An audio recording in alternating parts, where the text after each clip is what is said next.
Bismillahirrahmanirrahim. I'm Raja Faisal, a journalist from Islamabad, and you'll have to bear me for moderating this webinar. And we have exclusive personalities with us today, and I would be inviting them one by one. And once they are, finished with their say, then we'll be having a question and answer session with them. And one by one, I'll be introducing them. The very first guest speaker we have is Michael O'Hanlon, Senior Fellow and Director of Research, Foreign Policy, Brookings Institution. Title of his speech of today would be Afghanistan, a US and Pakistani Unaccomplished Mission. Floor belongs to you, sir. Sir, thank you, and greetings, friends, some of whom I've met before. General Khan, I believe that you kindly welcomed me to Peshawar in 2010, although I'm not sure I've seen you since. And in general, a lot of friends in Islamabad and elsewhere, including also China. And I've been enriched and been instructed and learned a great deal from your writings, from interactions over the years. And I admire the strategic culture, the give and take, the energy of the Pakistani debate. And again, I'm beginning with this personal effusion of warmth because my message is not very happy. And so I'm doubling down on my positive feelings towards individual Pakistanis, individual Chinese friends, but I'm frustrated. And I'm sure a lot of you are too. And I'm also a little bit scared of what's coming next. And let me, in the interest of just having an open conversation, let me kick off by saying, in my judgment, and this is not original research, some of you will at least partly agree, I'm thinking, there's at least one big thing we got wrong in the last 30 years in South Asia. And there's at least one big thing that you, the Pakistani establishment, and in specific the ISI, has gotten wrong in the last 20 years. And I feel that we have managed to, despite having a lot of common interests, despite having a lot of good connections at a personal level, a lot of work together in the field, and a history that was promising in the early days, that we've managed to really step on each other's feet and not keep in mind each other's core interests very well at all.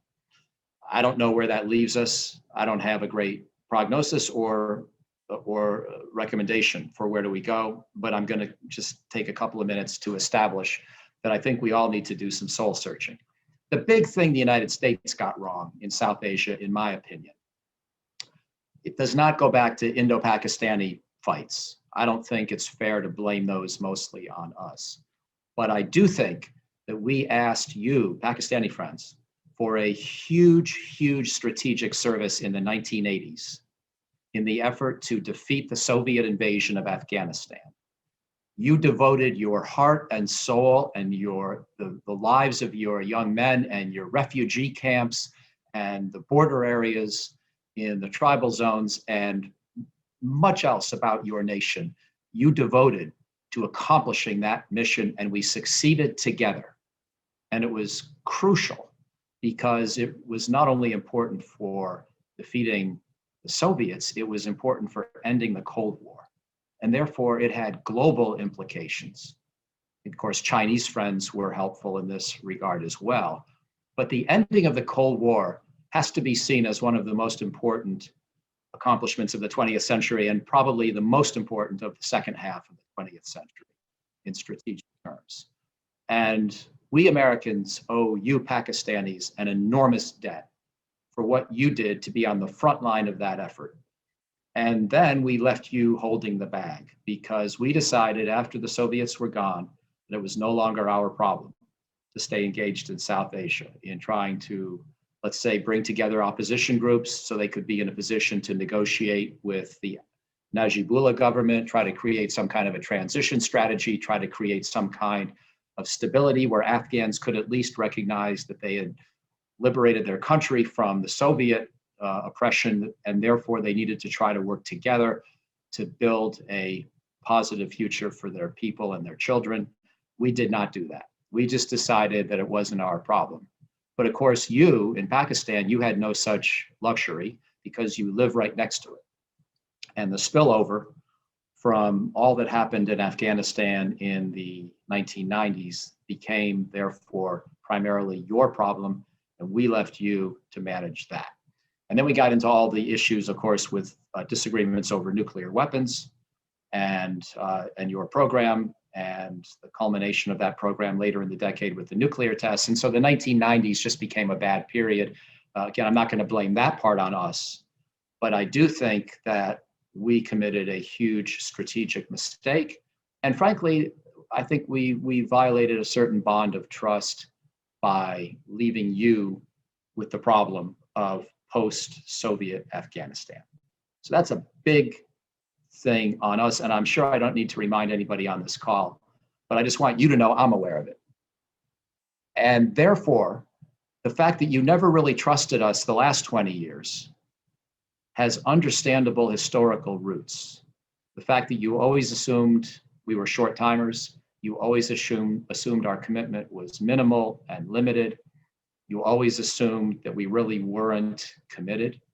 But let me just say, you were wrong. We put in 20 years of intensive work, 20 years. We kept the NATO alliance, along with key donors like Japan, involved in this effort for 2 full decades. It's the longest, biggest multinational state building effort in the history of the planet. If that doesn't count for something in terms of longevity and patience, I don't know what does.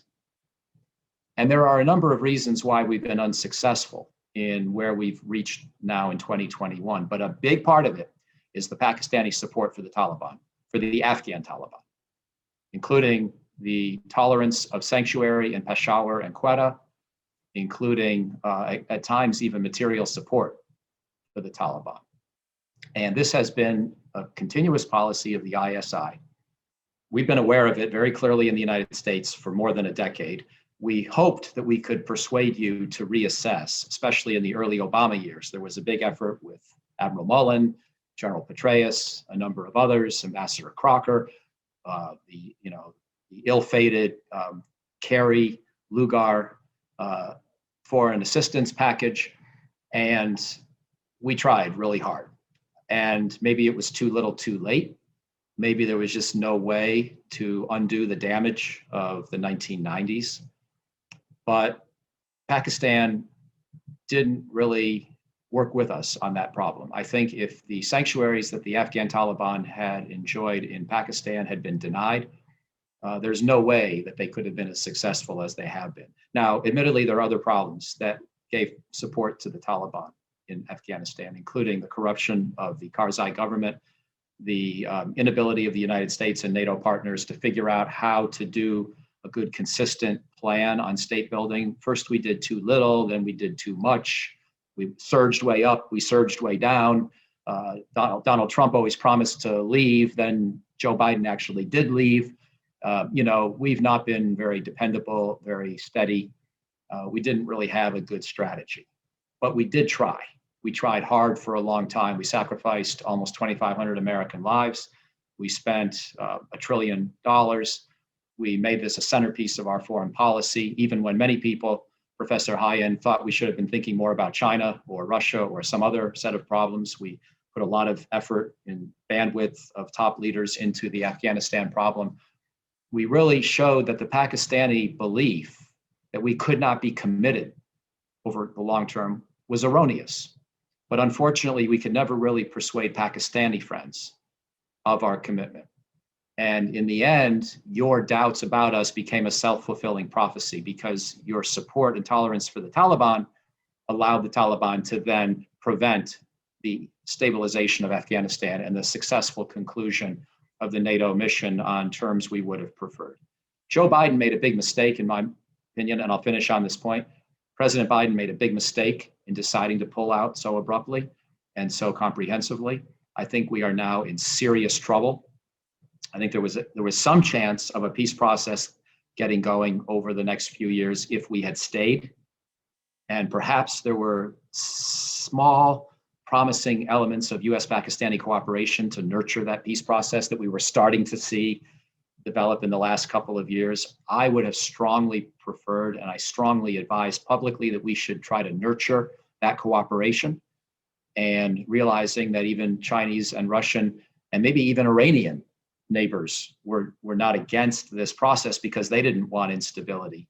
Well, guess what? Now we're all unified because we all have the same problem, which is going to be enormous instability inside of Afghanistan. And I think there are only two possible scenarios: a rapid Taliban takeover of most of the country, or a prolonged civil war in which the Taliban take over large chunks of the Pashtun South and East, but other parts of the South and East, and certainly parts of the North and West, wind up being held by Tajik or Uzbek dominated groups. And we see something more like the 1990s over a protracted period of time. So none of us are getting a good outcome because we've done such a mediocre job of figuring out how to cooperate. So that's my message. It's not very happy. I'm sure I'm not the only one that's unhappy about the situation, but I did want to at least begin with a balanced interpretation of the historical roots of this problem. And I really hope that in the future, the United States and Pakistan can both not only criticize the other, but remember what we have also ourselves gotten wrong. Because until we each have a certain amount of, frankly, repentance and willingness to acknowledge, or at least willingness to move on, and a little bit of strategic empathy for the other, until we get to that point, I don't see any particular grounds for more fruitful cooperation in the future. So I look forward to the thoughts of others. Again, I want to thank you for inviting me today. I'm sorry my message starts us off on a somewhat somber footing, but I hope others can find some glimmers of hope in the situation that I, unfortunately, am having a hard time identifying. Thank you, and over to you. Thank you very much. And I'll have a question for you, sir. First of all, I just want to highlight the fact that, you brilliantly pointed out that US did make mistakes in late 90s. And especially when we talk about Hillary Clinton, her own remarks about it were that, we left Pakistan and ISI with the stingers and Mujahideen, and we asked them to, you deal with it, and we left the region, and we shouldn't have leave at that time.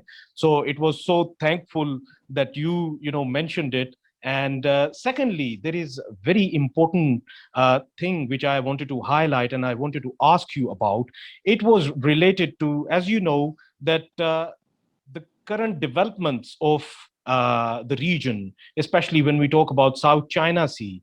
For South China Sea to counter the Chinese, US always wanted an alliance, and US saw India as being, another billionaire in terms of population, and the US always wanted someone as equal as the Chinese to counter them. So now, successfully, India has turned itself into the front line for the US, and Quad is coming as well. At the same time, throughout the last decade, Pakistan must have been watching the developments, and at the same time, Pakistan must have been looking into Afghanistan, that the influence of India on Pakistan's western border. Of course, Pakistan always kept an eye on the eastern side, but on the western border, Pakistan, with the ever increasing influence in Afghanistan of the India, Pakistan was concerned about it. So do you not think that Pakistan wanted to secure itself by seeing everything going on in the region, that US is more interested in India rather than in Pakistan? So Pakistan had to secure itself at least one border. That's why Pakistan, kept on trying to secure itself. Do you not think that this is the case? Now, I've heard that argument many times from Pakistani friends, and I'm sorry, I just don't have a very easy time accepting it, because I do believe it's sincere. I believe that what you've expressed is what Pakistanis often believe. Again, Pakistan's a democracy. You've got a very vigorous intellectual debate on many issues in your country. I'm not suggesting there's a uniformity of opinion, but I do agree that many Pakistanis have expressed the concern about the so-called strategic depth question or the two-front question in the kind of terms that you just used. But if you're trying to avoid having a difficult problem with your western border because you have a difficult challenge on your eastern border, why would you want to see that country on your western border continually destabilized? Wouldn't it be better to have that country begin to settle down? So there is no big concern about refugees or violent extremist groups that are crossing the border and using sanctuaries on one side to attack countries or targets on the other side. I just think Pakistanis, to the extent they followed the logic that you've mentioned, made the wrong decision. That strategically it was more promising for Pakistan's interests to stabilize Afghanistan rather than to keep this leverage through the Taliban. And I also think the United States, we get a lot of things wrong in our foreign policy. I spend half of my time in my job criticizing my own government. So I'm not here to defend everything. But one thing we get right, we don't have a quota about how many friends we can have around the world. We like to have a lot of friends. And sometimes Chinese friends think we've got too many friends along their border and they feel like we're trying to contain them. But we like to have friends. And we'd be happy to have India and Pakistan, and for that matter, China, as our friends. We don't see the US-India and US-Pakistani relationships as being in competition with each other. And if you have a hard time believing that, let me also turn the attention to another part of the world. In Northeast Asia, where Professor Hyan, of course, is very familiar, the Koreans and the Japanese right now don't get along very well, the South Koreans and the Japanese. We are allies with both. We like them both. We don't want to choose. We don't think we should have to choose. They have a harder time getting along with each other than either one does getting along with us. And it's partly because if there is one thing we get right, it's that we are fairly inclusive in the kinds of clubs and memberships and friendships that we want to form internationally. So the fact that you're going to have to accept that we're going to try to be friends with India, and that's a relationship that's probably going to keep improving. But it doesn't have to be mutually exclusive to the one with Pakistan. And as an American strategist, I think we can and should pursue both. And that's going to have to be one of the key things we figure out for the future, is how to move beyond this negative experience we've had in Afghanistan and figure out how we can find common purpose in the years ahead so we can start working again on that relationship. Michael, I have two questions for you. One is, if you can just shed light on why the US has decided to leave Afghanistan at this particular time and the manner it has chosen to do so. And second is, does the US exit have a component of political economy behind it, or is it solely a political military decision to exit from Afghanistan? Well, if I understand, sir, your second question, if there's an economic argument, it's not very powerful because people say there are all these trillions of dollars of minerals in Afghanistan. Well, if anybody wants to go get them, good luck, right? I don't know what company, what country is going to want to invest a lot of mining effort inside of Afghanistan, given the turbulence of that country's geopolitics. And, there were not many Americans who were arguing that we should stay in Afghanistan because, by golly, if we just stay for 10 or 20 more years, we'll be able to access those minerals and American companies will make a lot of money. Nobody was saying that in the debate. There may have been a couple of people who hoped for that in mining companies, but they knew better than to make that argument publicly. And I don't really think anybody believed it. So if that's what you mean by political economy, then I don't think it was a factor. If what you mean by political economy is the expense of staying in Afghanistan. Yes, precisely. We had finally brought that cost down to a high but manageable level. And, we had about 3,000 US forces in the country early in 2021. And the cost of that per year was probably $5 to $10 billion when you consider the support in the neighborhood. We're still going to have to spend $5 to $10 billion a year on military operations near Afghanistan, because now it's going to become less efficient because we have to do this intelligence gathering and any air support we provide from further away. So I think it was a false economy. It was a mistake for us to think that there was an economic argument in favor of leaving. I just think we're going to have higher costs, if anything, not lower costs, and they weren't that high anymore anyway. So that gets to your first question, and it really makes your first question even more salient and even more interesting. Why did President Biden make this decision now? Well, the first thing I would say is it really was President Biden. It was him personally. I'm friends with most of his national security team. I don't see them very much. I haven't talked to them since the decision, but I do know Secretary Austin. I'm sure some of you know him as well.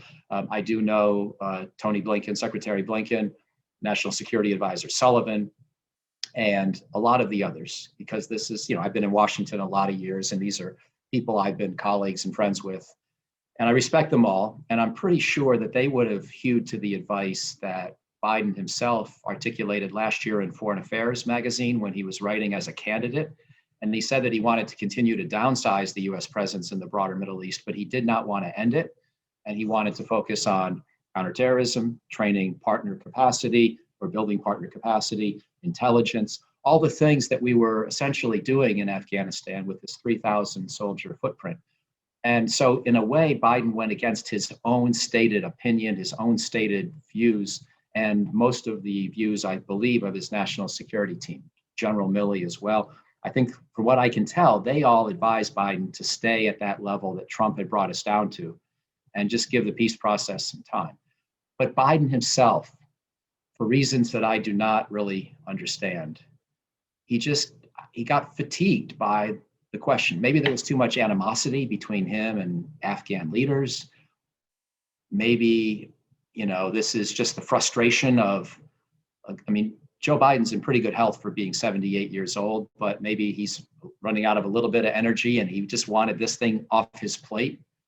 Well, if that was his thinking, he made a mistake, in my opinion, because he's going to have to spend more time on this issue now, not less time, because every single week or month, there's going to be a new battlefield development, most of them averse to our interests, most of them therefore necessitating adjustments in our intelligence or our counterterrorism strategy, not to mention, ongoing negotiations with the neighbors of Afghanistan, some of you being represented here today. So I just think he made a mistake. And there's, forgive me, there's just one thing that I'll add, which is, there are a lot of smart people on that team advising Biden, and Bill Burns is another one at the CIA. But there's a part of me that worries that nobody was quite adamant enough in those meetings to just say, President Biden, I'm not just going to give you my advice. I'm going to tell you that I think you're making a huge mistake that will actually wind up being much more costly for you than you're presently aware. I'm not sure if anybody said that. And this is such a big decision that I feel like somebody should have said that somebody should have been willing to resign over this. But it was early on. A lot of people are, tired of Afghanistan in one way or another. So nobody was really willing to fall on their sword on this issue.